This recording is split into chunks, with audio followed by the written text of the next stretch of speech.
Hello and welcome, readers of life. We're back. Some of you have been asking where I've been, what I've been up to, and saying that some sort of update is in order from me.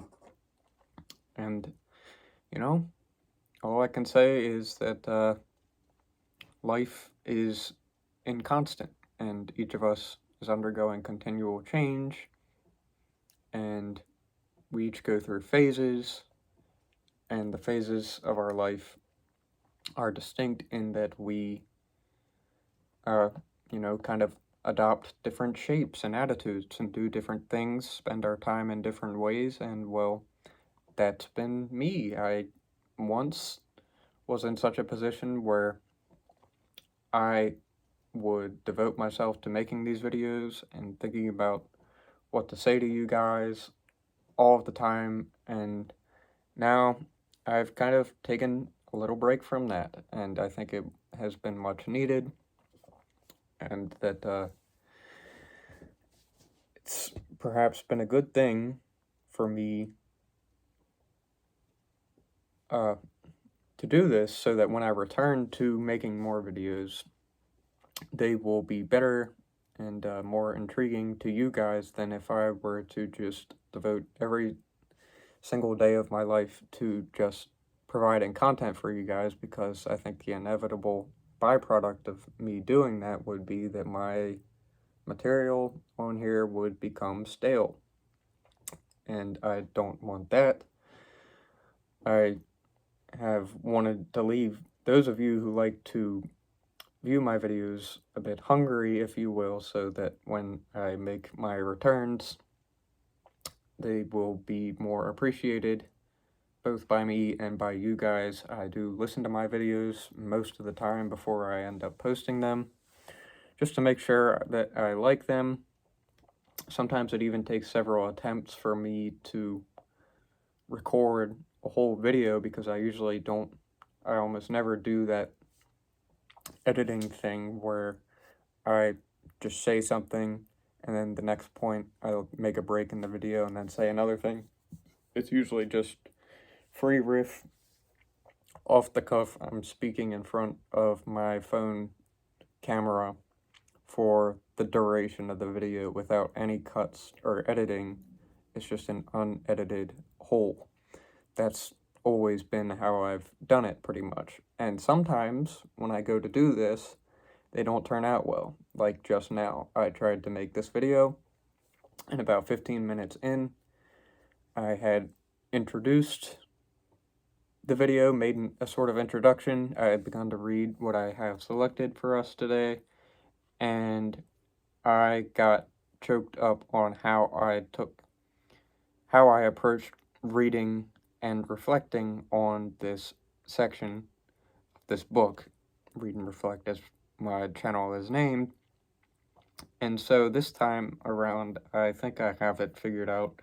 I'm just going to read the whole section and then reflect on it, whereas just now, on the first attempt of this, I tried to read and then stop and reflect all throughout the passage I have selected, rather than finish the passage and then reflect, which I think I'll do now, because the way I just tried didn't seem to work so well. I got a little choked up. And so what I have selected is a section from Emil Cioran's On the Heights of Despair, in the Romanian pronunciation, if I'm not wrong, Pe cum mila disperari. And Emil Cioran, his thinking and writing style much agrees with Nietzsche's, and he was very inspired by Nietzsche openly. And reading Cioran is a very similar experience to reading Nietzsche, though they have differences in thought and in written style as well.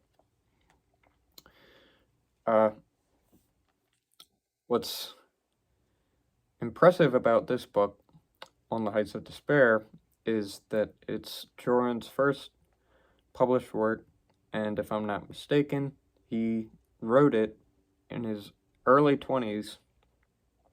I'm 24, and I want to say he was somewhere in the range of 20 to 24 years old when I wrote this. I mean, you guys would have to fact check this for yourself, obviously. That's just what I remember from a while ago when looking into this. And to write in the sort of language about the sort of things that he writes about at his age is quite astounding. And uh, he is marked as a one-of-a-kind human being by his contribution to the world of literature. And it's incredible that somebody at so young an age could be thinking about these things. And if I may say so, what we'll be discussing here and the sorts of things that he considers in this whole book and in all of his books are sorts of things that I consider and have felt crazy for considering, because it's just topics that don't really come up in everyday life and with peers, and nevertheless kind of seethe within a person, an individual human being that's at all reflective. And it's kind of, he is an excellent example of a writer who just brings up right in front of us the sort of masked thoughts that remain hidden within each of us, but that don't really ever see the light of day in everyday speech and everyday life. And so I want to read the whole section. It's called Moment and Eternity. And as I said, he writes very similarly to Nietzsche, each of them writing aphoristically and poetically. These short length sections that are, though short, very rich and fecund and full and dense. Each section, you notice there's a lot there for you to consider, and you can just pick a single section from either Nietzsche or Cioran and just sit with it for however long you like, and more about it will occur to you, and you'll realize a bit more each time you read it what the author is getting at. And it's almost a necessary approach to both of their works that you sit with the sections for a while and really let them sink in. That, as Nietzsche says, that, I mean, I don't have a precise quote, but he highly endorses slow reading and sort of loathes people who read fast and really think that they're understanding things. He writes for the slow reader, the reader that is willing to sit with what the author has said for as long as it takes to fully consider what the author has said. So I flipped to the table of contents, and I'm not sure if I already showed you, but he writes, like Nietzsche, a bunch of short sections, about usually a page to 3 pages in length, but sometimes longer. But if longer, not very much. And this one, Moment and Eternity, the one that we'll be reading here, really stands out to me from a lot of the other material that I've read from Cioran, which usually is quite pessimistic and despondent and dreary. This, if not joyful, was sort of more elated and even just more neutral, I guess, than a lot of his other work, which usually expresses a pretty drab and down-looking view of life, and this one doesn't really convey that so much. It's more neutral, and even in a certain respect, more certain definite respect, more ecstatic than a lot of his other writings. And the language here for somebody in their early 20s is pretty high level. And uh, for people, in my opinion anyway, just listening to me read this, you'll probably hear a lot that you don't quite understand, and that's okay. I'm going to try to flesh things out as much as possible, but just know he's using some pretty high level language, and he's talking about eternity.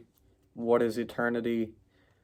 Uh, it's kind of, we have to take it on its own terms. It's not a thing that we touch or point to or smell or that appears to us in the everyday world, but it's something more that one, as Cioran will say, experiences subjectively within, and it's just not some simple thing that we point to or can pick up or anything like that.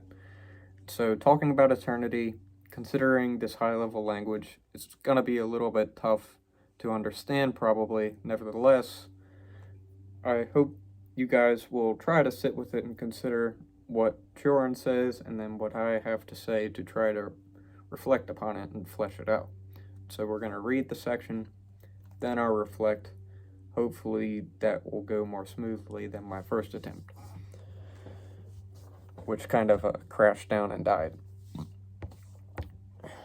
Moment and eternity. Eternity can be understood only as subjective experience. He has experience in italics, indicating a stress. It cannot be conceived objectively, because man's temporal finitude prevents him from grasping the concept of infinity as an unlimited process in time. The experience of eternity, therefore, depends on intensity of subjective feeling, and the way to eternity is to transcend the temporal. One must fight hard against time so that, once the mirage of the succession of moments is overcome, one can live fully the instant one is launched into eternity. How does the instant become a gate to eternity? A sense of becoming results from the moment's insufficiency and relativity. Those with a keen consciousness of temporality live every moment thinking of the next one. Temporality means consciousness of time, Latin tempus, time. Eternity can be attained only if there are no connections, if one lives the instant totally and absolutely. Every experience of eternity presupposes a leap and a transfiguration, and few and far between are those capable of the tension necessary to arrive at the blissful contemplation of the eternal. Note to self for those listening: tension, intensity of feeling, very important for the consideration of what Cioran is calling eternity or the eternal. Subjective experience as well. It is not the length, but the intensity of contemplation that matters.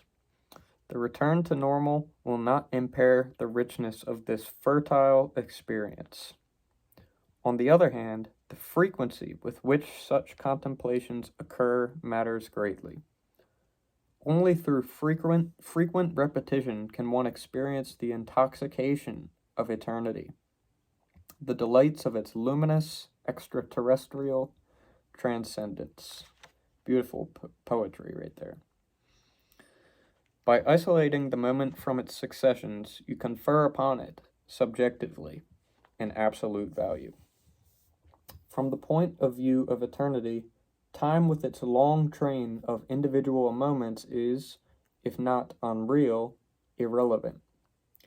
There are no hopes or regrets in eternity. To live each moment in itself is to escape the relativity of taste and category. to break free from the immanence in which time has imprisoned us. Immanent living is impossible without simultaneous living in time. Without temporality, life loses its dramatic character. The more intense the life, the more revealing its time. Moreover, life consists of a great number of directions, of goals and intentions which can only be achieved in time. When speaking of life, you say moments, of eternity, moment. He has moments and moment italicized, indicating stress again. And when speaking of life, you say moments, with an S at the end, plural. Of eternity, moment, no S, singular. Whole, absolute. The experience of eternity is void of life, a conquest of time, a victory over the moments of life. Those with an inborn contemplative sense of eternity, uncontaminated as we are by temporality, as for example in certain Oriental cultures, know nothing of our dramatic struggle to conquer time. Still, the contemplation of eternity is for us a source of conquering visions and strange delights. One cannot love eternity the way one loves a woman, one's destiny, or one's despair, for there is in the love of eternity the attraction of the peace of sidereal light. Very peculiar and important, I would say, ending, and one that I think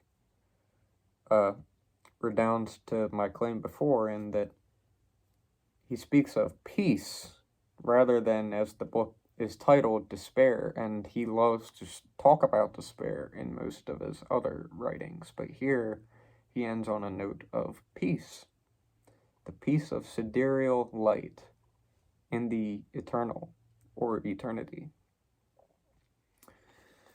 And so we're going to backtrack a little bit now. That was the end.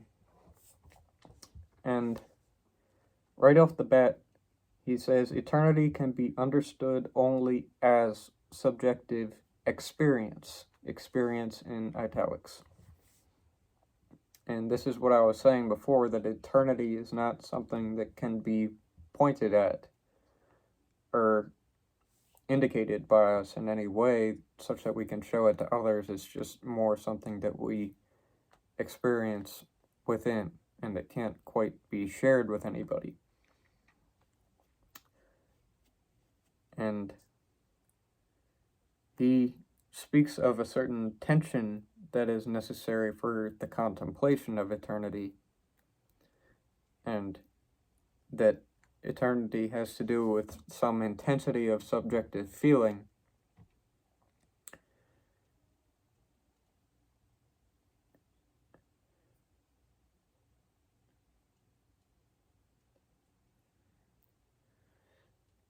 And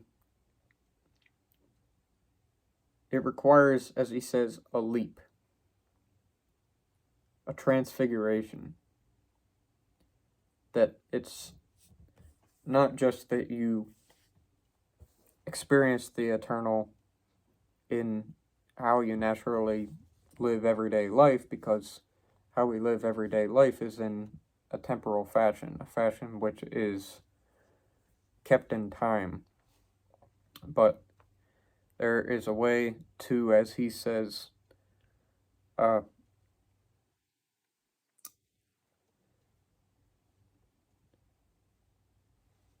overcome the mirage of the succession of moments. And most of the time we are occupied with this succession of moments that, now I'm here, and then in a moment from now I'll be there, and then in the next moment I'll be somewhere else, the next I'll be asleep, and so on. Whereas what Cioran calls the blissful contemplation of the eternal requires frequent repetition, a leap, a transfiguration. It's sort of like a practice that we have to take up on our own part that is not totally in the natural order of things, but we transcend nature or go beyond nature in the domain of our subjective existence. And to do that, we free the moment that belongs to the full succession of moments and make it, we make it entire and absolute and self-sufficient. We make the moment, we live and experience the moment purely and absolutely in itself, absent of its connections to the next moment or the preceding moment. The moment itself is made entire through, as he says, frequent repetition. And he says, without frequent repetition, the intoxication of eternity cannot be experienced. And intoxication, that word, to me, very suggestive. It goes right along with intensity of subjective feeling. And the tension that is necessary to arrive at the blissful contemplation of the eternal. All of these having to do with, quite simply, intensity. That to experience eternity requires a certain intensity on the subjective plane.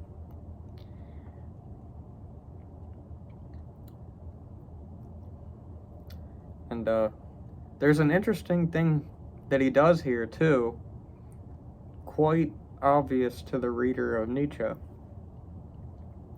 where he says, it is not the length, but the intensity of contemplation that matters. And he's talking about the contemplation of the eternal, or eternity. And Nietzsche, in Beyond Good and Evil, Jenseits von Gut und Böse, the German original title, has this aphorism in his Maxims and Errors section of that book. It is not the intensity but the duration of high feelings that makes high men, or if you like, high human beings. And I would say anybody cognizant of that aphorism from Nietzsche would know right away that he, Cioran, is sort of taking a stab at Nietzsche's words, if you will, and flipping them on their head and saying it is the intensity, not the duration. It's the intensity, he says, not the length, that matters for the contemplation of the eternal. The contemplation of the eternal being very similar to what Nietzsche calls high feelings. One might say one and the same, just different words for the very same notion. And Cioran sort of makes a, I guess, polite attack on Nietzsche in that regard with this section, where he's not blatantly trying to slander his thought or anything, or showing him any sort of disrespect, but just saying that the intensity does matter for this, if you will, same issue that both of them speak about. And one could find in Nietzsche's writings more than a few instances where he speaks of what might be called the experience of the eternal, or the experience of eternity, though he might just use different wording, like Dionysian ecstasy was a favorite of his. Dionysus, the leader of an ancient Greek cult, and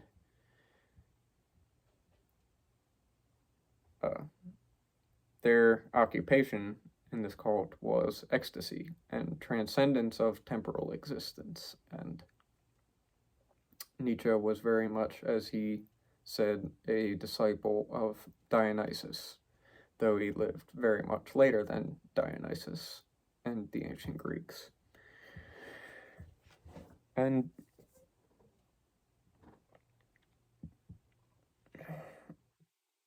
Cioran doesn't quite use the word practice in this section, but he does emphasize a couple of times the need for frequency of repetition of the contemplation of eternity or the attainment to some intensity of subjective experience, that it needs to be frequently repeated in order to be lived to the full, where you experience something timeless. And as he describes it beautifully and poetically, as I highlighted before, the intoxication of eternity, the delights of its luminous extraterrestrial transcendence. Luminous, lumen, light. There's a light aspect to eternity. Extraterrestrial, extra, terra, extra, beyond, terra, the earth or land. It's otherworldly in a sense. And transcendence, transcerere. It's going beyond. Going beyond is what transcendence means. All of these have this sort of light connotation, the attainment to some sort of light in one's subjectivity, extraterrestrial, going beyond the world, transcendence, simply going beyond. All of these light and going beyond connotations in this one-of-a-kind subjective experience. And if I may turn to my notes and just refer a few others who speak of this sort of thing, there's Abraham Maslow with his well-known peak experience that he likes to speak about in his psychology, and that he notes to be a shared experience of very self-actualized human beings. And Colin Wilson further elaborates on Maslow's peak experiences. But there's a disagreement between Wilson and Maslow. Wilson thought they could be triggered, if you will, by will, and Maslow thought that peak experiences, or the experience of eternity, in other words, in Cioran's words, is just something that people experience sort of randomly, and it just kind of happens on its own. There's no triggering it by will, as Wilson thought. They disagreed. They apparently had intellectual discussion about this on their own terms and met with each other. Thoreau talks about sort of ecstatic experiences, among other places, in his essay entitled Solitude, where I wish I could remember the exact wording, but basically he is just alone in the woods and hearing the sounds of nature and attains to the heart of all experience, or the heart of nature, or something like that. And I mean, this is also, to my mind, just different words for the very same experience. Jung talks about this sort of experience many times in his works, and one word that he uses to categorize it is the numinosum, the numinous. And there he's talking about religious experience, or an experience of transcendence of some kind. In Schopenhauer, in in Wille und Vorstellung, world and will and representation. Welt als Wille und Vorstellung. That's the full title. World as will and representation. He speaks of the experience of attaining to pure subject of knowing, and that this occurs in the contemplation of art and in aesthetic moments of life where we just enter a contemplative space as an individual human being, and we see things from a certain perspective that is transcendental and pure and, if you will, eternal. Though Schopenhauer doesn't use that word, I think it's in the same domain as what everybody else here is talking about. Emerson, in his essay entitled Nature, also speaks about this attaining to some kind of pure eye of experience. That all of these are talking about this as something, an experience of which all individuals are capable, and some may think that it can be practiced, and I think this is just my opinion from Cioran, reading this section of Cioran. I think that Cioran believed it to be sort of like a practice, as Colin Wilson thought it to be, where you can sort of experience eternity as you wish. And I kind of like to think of it as this way too, is that like you can just live your everyday life, but if you just make a conscious effort as you are going through life, when you have a moment, to consider this and contemplate eternity or the eternal, whichever you like, that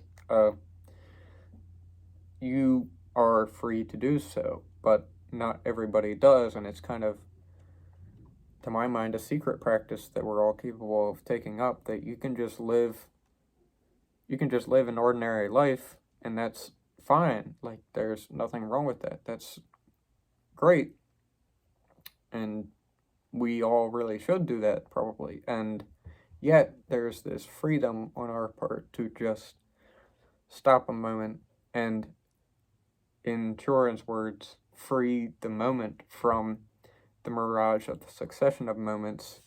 Consider the eternal, the moment without the S, moment singular, as opposed to mere moments in the temporal succession of things in the scheme of life, that this moment is sort of just as worthless as all of the rest that came before it and all that come after it. No, just moment, singular, total, entire. It's complete on its own. It's everything it needs to be. It's more than you could ever imagine. And that this is a sort of practice that we are able to take up on our own, at least in my opinion, and people are free to have their opinions on this, that it is sort of like an ascesis and a practice that we can take up so that we are not mere slaves to time, but can become timeless, if you will. It may sound cheesy, but I think there is a message there, an important message, and that it can perhaps make or break a person whether they are aware that this is possible.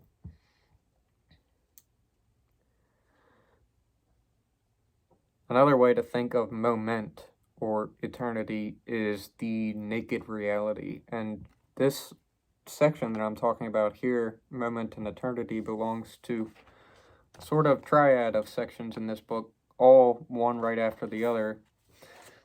Just before these pages, there's a section called Eternity and Morality. This one is Moment and Eternity, and the one just after this one is History and Eternity. But I chose Moment and Eternity to reflect on because I haven't posted in a while, and this is personally my favorite of the three, though the other two are surely fecund and rich like this one as well. And He says, there are no hopes or regrets in eternity. To live each moment in itself is to escape the relativity of taste and category, to break free from the immanence in which time has imprisoned us. And immanence, manere and in, remaining in. It's breaking free from this prison which we are kept in or remain in, the prison of just mere timely existence or temporal life, and to escape the relativity of taste and category. Taste and category, when we treat things according to our taste and to our categories, we're treating them in the manner of a temporal perspective of things. But when we bring things into the eternal perspective, taste and category completely disappear. It doesn't matter how we categorize things or what our taste is, how we feel about things or value them or disvalue them. There's just the moment, and it's complete, and regardless of what there is going on in it, it is entire in itself, and it doesn't need our taste or categories to complete it.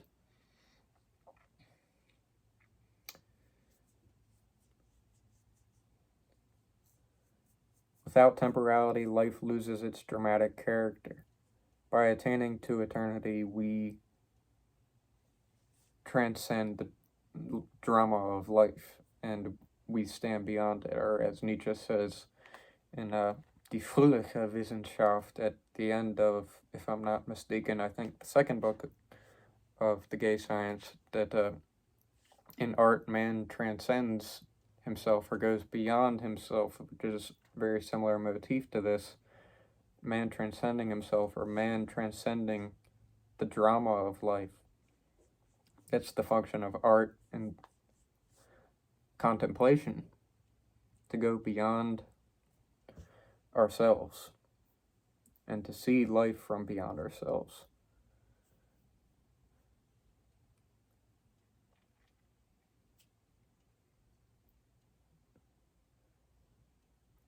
The experience of eternity is void of life, a conquest of time, a victory over the moments of life. More transcendent, going beyond motifs there. We go beyond life, we go beyond time. We achieve victory over the moments of life.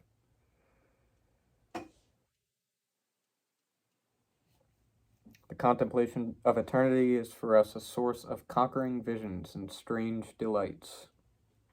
Conquering visions, strange delights. I'm sure even just those two little two-word phrases there might kindle some response in some of you listening. Conquering visions, strange delights. I'm sure anybody who listens to this, some of you at least, are familiar with what Cioran here is calling conquering visions or strange delights. I think that we consider these things to be too often to be a sort of special privilege of a subfraction of the population where, you know, there's that guy on the outskirts and he's a visionary and he's special and he has outstanding intellectual capacities and can see the future and can read dreams and all of that hogwash. Don't mind me saying, I don't think these things are so uncommon as we think of typically in that way, that all of us probably here and there experience conquering visions and strange delights, and they're not so alien and unfamiliar. And that just to name a few instances where we celebrate these things: conquering visions, strange delights, movies, and in the representations of art, just artistic imagery and symbolism, and in music, we celebrate strange delights, and music can even awaken, if it's really good, conquering visions in the listener. And Interesting very last sentence here. One cannot love eternity the way one loves a woman, one's destiny, or one's despair, for there is in the love of eternity the attraction of the piece of sidereal light.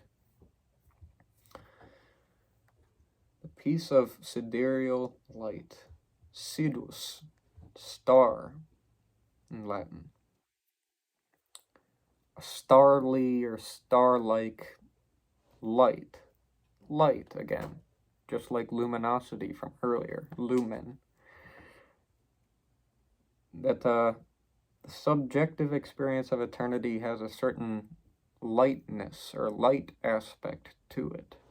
And that's what makes it really stand out. And practicing, frequently repeating and practicing this experience of some kind of mysterious light or otherworldly light, extraterrestrial light. That this is unique to the love of eternity, according to Cioran. That in loving a woman or one's destiny or one's despair, there's not the piece of sidereal light. Maybe perhaps he's saying there's a sort of unrest in the love of a woman or the love of destiny or the love of despair. And if we may, for the ladies listening and